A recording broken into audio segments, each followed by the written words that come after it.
March 2020 marked a moment unlike anything the modern world had ever experienced. Not a war, not a natural disaster, not a financial crash triggered by speculation or corruption. Instead, it was something stranger, a deliberate pause, a global decision to slow down, to step back, and to protect human life, even if it meant putting the world's economic engine into temporary shutdown. Almost overnight, airplanes disappeared from the skies.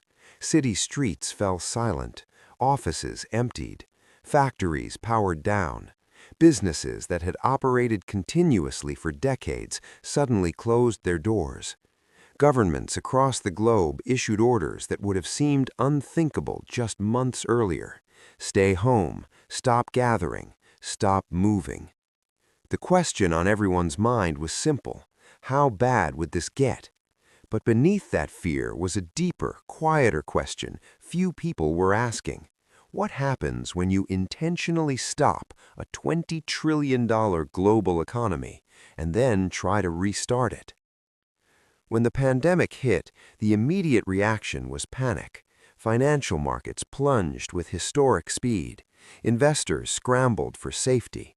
Oil prices briefly fell into territory no one thought possible.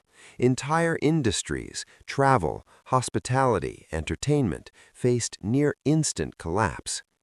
Yet markets have always recovered eventually. The deeper shock wasn't just in stock prices, it was in the hidden machinery that keeps everyday economic life moving.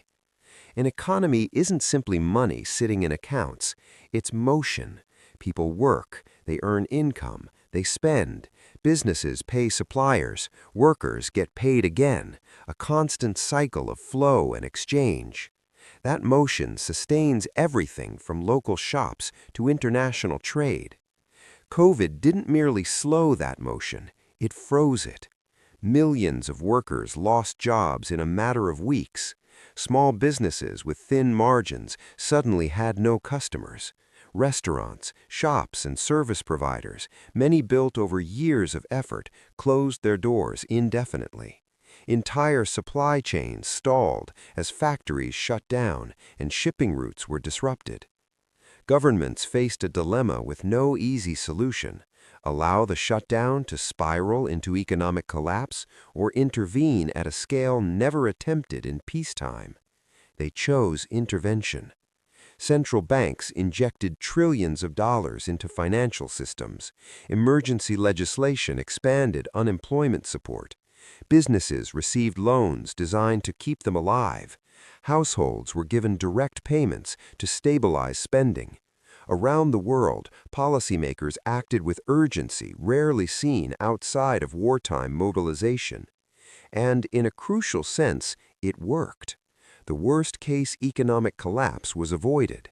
Consumer activity stabilized. Financial systems held. Many households found themselves temporarily buffered against the shock. But this rescue carried an unusual tension. Economic production had slowed, yet liquidity surged. More money circulated while fewer goods and services were available. Supply chains were strained. Demand returned faster than global production could keep up. The imbalance didn't reveal itself immediately. For months, economists debated whether the system would absorb the shock smoothly. But as recovery accelerated, prices began to rise. Shipping costs climbed. Energy prices fluctuated. Everyday goods became more expensive. By the following years, inflation emerged as a dominant concern across many economies. Central banks that had once flooded markets with support now reversed course, raising interest rates to cool demand. Borrowing became more expensive. Financial systems adjusted to a new environment where easy money was no longer guaranteed. The ripple effects spread widely. Housing markets reacted. Corporate financing tightened. Institutions built around years of low rates faced unexpected pressure. What had begun as a health emergency evolved into a complex economic recalibration. Yet the pandemic's legacy wasn't only financial. It exposed how interconnected and fragile modern systems truly are. Global supply networks designed for efficiency proved vulnerable to disruption. Businesses began reconsidering resilience over speed. Nations reevaluated dependence on distant manufacturing.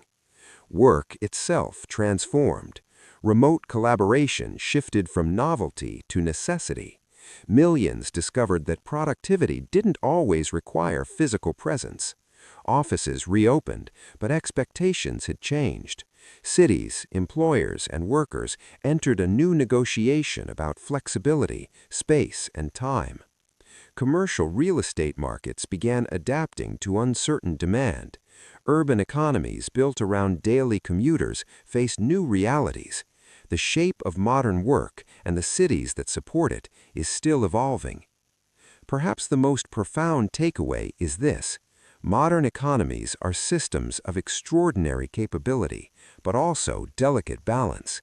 They can endure shocks once thought unimaginable, yet interventions designed to stabilize them carry long-term consequences that unfold slowly. The pandemic response did not erase economic cost, it redistributed it across time.